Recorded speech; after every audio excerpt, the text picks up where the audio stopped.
Kiekvienais metais gegužės 28-ąją Azerbaidžanas mini nepriklausomybės dieną, kurią šios šalies žmonės išsikovojo 1918 metais. Deja, praėjus vos 23 mėnesiams vėl ją prarado.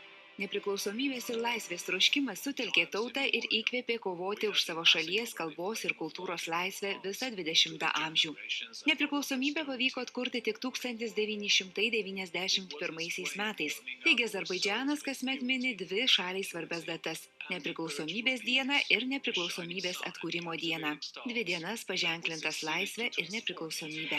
Pirmadienio vakarą Lietuvos nacionalinėje filharmonijoje paminėta Azerbaidžano nepriklausomybės diena, prisiminta šalies istorija, šviesus ir skaudus valstybės istorijos momentai, pristatyta turtinga ir įvairiaspalvė Azerbaidžano kultūra. Kiekviena valstybė turi savo nacionalinės šventes, tai mes puikiai žinom Lietuvoje, ką mums reiškia vasario 16, ką reiškia kovo 11. Tai nėra abejonės, visos tos buvusios Tarybų Sąjungos respublikos, kurios tapo nepriklausomom valstybėm, mums visiems tos šventės yra ypatingos. Ir man malonu, kad Azerbaidžanas yra viena iš tų valstybių, kurios patenka į vadinamą rytų partnerystės valstybės. Norėčiau pasakyti, kad Europos Sąjunga turi tokią programą Europos Sąjungos ir rytų partnerystės programa. Ir tos rytų partnerystės šalys yra 6. Tarp tų 6 yra ir Azerbaidžanas. Taigi, man atrodo, tai graži šventė, o Azerbaidžanas yra turtinga savo ištekliais valstybė.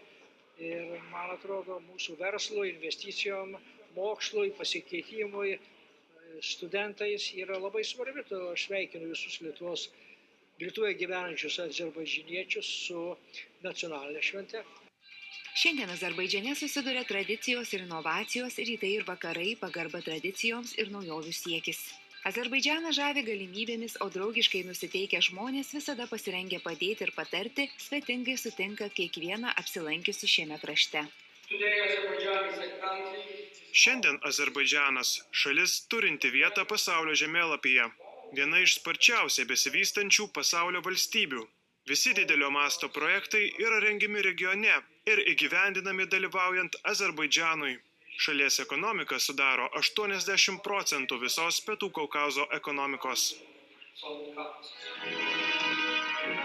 Valstybės ekonominiai ir socialiniai rodikliai kasmet auga, o tai sudaro sąlygas plėtoti verslą, švietimą, kultūrą, prekybą ir kitas sritis. Azerbaidžanas sparčiai auganti, moderni ir dinamiška šalis, kuriai belieka palinkėti ir toliau klestėti, stiprinti ekonominį bei kultūrinį bendradarbiavimą su artimiausiais partneriais.